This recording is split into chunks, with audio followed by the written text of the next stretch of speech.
बैगन तो आपने कई बार बनाया और खाया होगा, पर मेरी आज की ये नई बैगन की रेसिपी करने वाली है आपको हैरान, जो कि है बैगन कढ़ाई मसाला।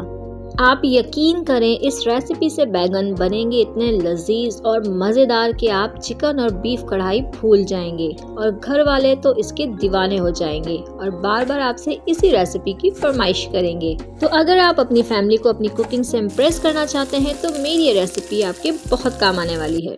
अस्सलामुअलैकुम friends, welcome to my channel cooking Naz के साथ, और मैं हूँ आपकी host and friend chef Naz. Friends, आज मैं आपके साथ बैंगन की ऐसी रेसिपी शेयर करूंगी जो इससे पहले आपने कभी नहीं बनाई होगी, और ये रेसिपी इतने मज़े की बनती है कि आप उंगलियां चाट कर खाएंगे। मैंने यहाँ 500 ग्राम यानी तकरीबन आधा किलो बैंगन लिए हैं, 2 अदद आलू लिए हैं, आलू आप अपने हिसाब से कम या ज़्यादा कर सकते हैं, 4 अदद टमाटर लिए हैं और 4 से 5 अदद मिर्चें ली हैं जो मोटी वाली हैं।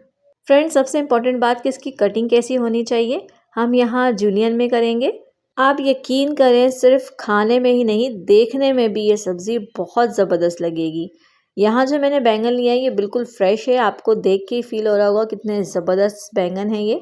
और आपको तो पता है सर्दियों के बैंगन कितने अच्छे होते हैं।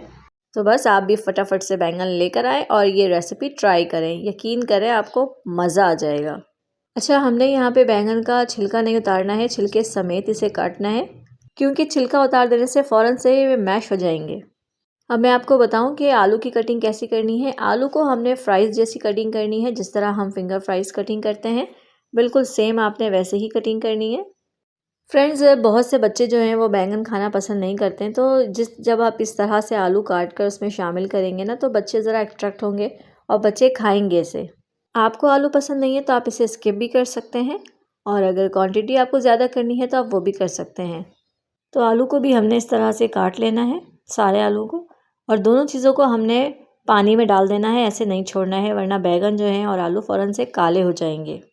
तो सबसे पहले बैंगन को करेंगे हम फ्राई करने के लिए मैंने पहले से यहाँ पे एक कढ़ाई में ऑयल गर्म होने के लिए रख दिया था। आप देख रहे होंगे कि ऑयल बहुत ज़्यादा गर्म नहीं है, इसके बबल से फील हो रहा होगा कि ऑयल नॉर्मल टेम्परेचर का है, यानी बहुत ज़्यादा हाई फ्लेम पे हमने इसे गर्म नहीं किया है, मीडियम फ्लेम पे किया है, और बिल्कुल ठंडा भी ऑयल नहीं रखना है। इसे फ्राई करते वक्त भी हम फ्लेम मीडियम रखेंगे, ना हाई रखेंगे ना लो, हम मीडियम फ्लेम पे इसे फ्राई करेंगे।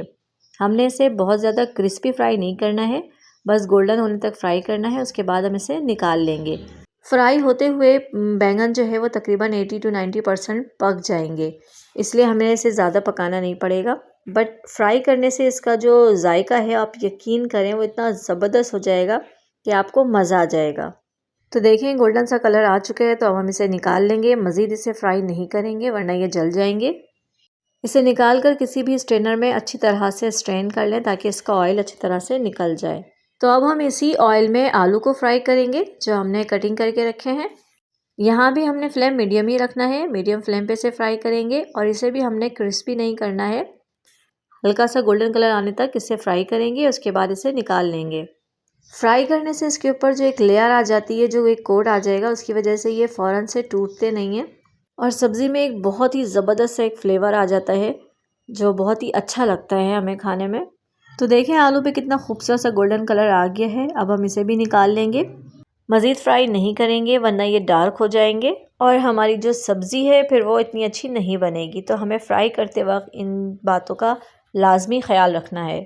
अब हमने एक कढ़ाई लेनी है, इसमें मैंने थोड़ा सा ऑयल शामिल किया है। मैंने वही ऑयल शामिल किया है जिसमें मैंने बैंगन और आलू फ्राई किए थे। हमने यहाँ ज़्यादा ऑयल शामिल नहीं करना है क्योंकि हमने बैंगन और आलू फ्राई किए हैं, उसमें भी ऑयल मौजूद है। मैंने तकरीबन 1/4 कप के करीब ऑयल शामिल किया है, यानी 1/4 कप शामिल किया है। 2 दरमियाने साइज़ की प्याज को मैंने बारीक स्लाइसिस में काट कर यहाँ पर शामिल कर दिया है। इसे हम ऑयल में फ्राई कर लेंगे। यहाँ झाग इसलिए बन रहे हैं कि हमने बैंगन और आलू फ्राई किया था इस ऑयल में, तो कोई इशू नहीं है, इससे आपकी सब्ज़ी में कोई इफ़ेक्ट नहीं पड़ेगा, कोई जायका चेंज नहीं होगा। हल्की सी प्याज यहाँ पे फ्राई हो गई है, तो यहाँ पर मैंने अदरक लहसुन का पेस्ट शामिल कर दिया है 1 टेबल स्पून। इसे भी प्याज के साथ फ्राई करेंगे हम। अगर आपको लगता है कि इस ऑयल में सब्ज़ी बनाते वक्त आपको प्रॉब्लम हो रही है तो आप फ्रेश ऑयल भी ले सकते हैं। अदरक लहसुन थोड़ा सा गोल्डन हो जाए फ्राई होते हुए, तो हम यहाँ पे शामिल कर देंगे टमाटर। मैंने यहाँ 4 अदर टमाटर के स्किन उतार कर, यानी इसको छिल कर फिर काटा है, उसके बाद इसमें शामिल किया है। मैंने इसे रफली काट लिया है, बट इसके पीसेस छोटे रखने हैं ताकि ये जल्दी सॉफ्ट हो जाए। हमने यहाँ टमाटर को काट के ही शामिल करना है, इसको ब्लेंड करके शामिल नहीं करना है क्योंकि ब्लेंड हुए हुए टमाटर का जो जायका होता है, जो फ्लेवर होता है वो डिफरेंट होता है। यकीन करें फ्रेंड्स, मेरी इस रेसिपी से जब आप बैंगन बनाएंगे तो जो बैंगन नहीं भी खाते हैं वो भी बहुत शौक से खाएंगे। बस आपने एक बार इस रेसिपी को ट्राई ज़रूर करनी है। जब टमाटर थोड़े से सॉफ्ट हो जाएंगे फिर हम इसमें शामिल करेंगे मसाले। कुटा धनिया लिया है मैंने 1 टेबल स्पून, चिली फ्लेक्स ली है 1 टीस्पून, ज़ीरा पाउडर 1/2 टीस्पून, हल्दी 1/2 टीस्पून, सुरख मिर्च पाउडर 1 टीस्पून और गरम मसाला पाउडर 1 टीस्पून। ये सारी चीज़ें हम इसमें शामिल कर देंगे और इसे टमाटर के साथ बाकी चीज़ों के साथ अच्छी तरह से हम भूनेंगे। अगर आप मिर्चें तेज़ खाते हैं तो अपने हिसाब से इसमें मिर्चों की क्वांटिटी बढ़ा सकते हैं, बट मैंने जो आपको क्वांटिटी बताई है ये बिल्कुल परफेक्ट है। 1 टीस्पून नमक शामिल करेंगे इसमें। बस अब हमने इतने ही मसाले इसमें शामिल करने हैं, मज़ीद और कोई मसाला इसमें शामिल नहीं करना है। हमने इन मसालों को अच्छी तरह से भून लेना है, बहुत अच्छी तरह से, जब तक कि ऑयल रिलीज़ ना कर दें।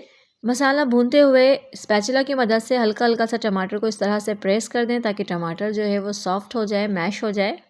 4 से 5 मिनट के लिए इसे कवर लगा के रख देंगे ताकि अच्छी तरह से मसाला जो है वो सॉफ्ट हो जाए, मिक्स एंड मैच हो जाए। इतनी देर में टमाटर भी अच्छी तरह से मैश हो जाएगा, सॉफ्ट हो जाएगा और मसाला जो है देखें मसाले ने ऑयल भी रिलीज़ कर दिया है। इसे मज़ीद 1 से 2 मिनट भून लेंगे हम। मसाला जितना अच्छा भूनेंगी सब्ज़ी उतनी ही अच्छी बनेगी। तो अब हम यहाँ पे शामिल कर देंगे 1/2 टीस्पून कसूरी मेथी। ये ऑप्शनल है, आप चाहें तो स्किप कर दें अगर आपको इसका फ्लेवर पसंद नहीं है तो, बट इससे सब्ज़ी में बहुत ही ज़बरदस्त फ्लेवर आता है और सब्ज़ी बहुत ही मज़े की बनती है। अब हम यहाँ पे सबसे पहले शामिल करेंगे हरी मिर्चें जो हमने इस तरह जूलियन में कटिंग की है, वो इसमें शामिल कर देंगे। इससे बहुत ही ज़बरदस्त फ्लेवर आता है सब्ज़ी में। हल्का सा हम इसे पकाएंगे 1 से 1.5 मिनट के लिए। फिर हम साथ ही इसमें शामिल कर देंगे आलू जो हमने फ्राई करके रखे हैं और बैंगन। इसमें जो ऑयल शामिल है उसे अच्छी तरह से निकाल लें ताकि वो भी हमारी सब्ज़ी में शामिल हो जाए, वेस्ट ना हो। फ्रेंड्स, हमने इसीलिए मसाले में ऑयल कम शामिल किया था, कम डाला था ताकि जो सब्ज़ी में ऑयल मौजूद है उसकी वजह से ज़्यादा ना हो जाए। अब हमने अच्छी तरह से मसाले को सब्ज़ी में कोट करना है, बहुत हल्के हाथों से कि मैश ना हो जाए बैंगन। अच्छी तरह से मिक्स करने के बाद इसे कवर लगा के 3 से 4 मिनट के लिए रख देंगे ताकि सब्ज़ी में जो थोड़ी बहुत कसर रह गई है वो पूरी हो जाए। तो यहाँ मैंने कवर हटाया है, देखें माशाल्लाह से अल्हम्दुलिल्लाह बहुत प्यारी खुशबू आ रही है और सब्ज़ी भी हमारी बिल्कुल परफेक्ट तैयार है। ना ये बिल्कुल मैश हो गई है और ना ही ये कच्ची है, बिल्कुल ज़बरदस्त तरीके से पकी हुई है। ये बिल्कुल तैयार है। अब हम इसे डिश आउट करेंगे। फ्रेंड्स, अगर आपको मेरी रेसिपी पसंद आए तो इसे ज़रूर लाइक कर दिया करें। मेरी वीडियो को अपने फ्रेंड्स एंड फैमिली में शेयर भी कर दिया करें ताकि वो भी इससे फ़ायदा उठा सकें। और मेरे वो व्यूवर्स जो मेरे चैनल पर नए हैं, उन्होंने मुझे अभी तक सब्सक्राइब नहीं किया है तो मुझे जल्दी से सब्सक्राइब कर दें और साथ ही बेल आइकन को भी प्रेस कर दें ताकि मेरी हर नई आने वाली वीडियो की नोटिफिकेशन सबसे पहले आप तक पहुँचे, वो भी बिल्कुल फ्री में। तो इसे ज़रूर ज़रूर ज़रूर ट्राई करें, एंजॉय करें और मुझे अपनी दुआओं में याद रखें।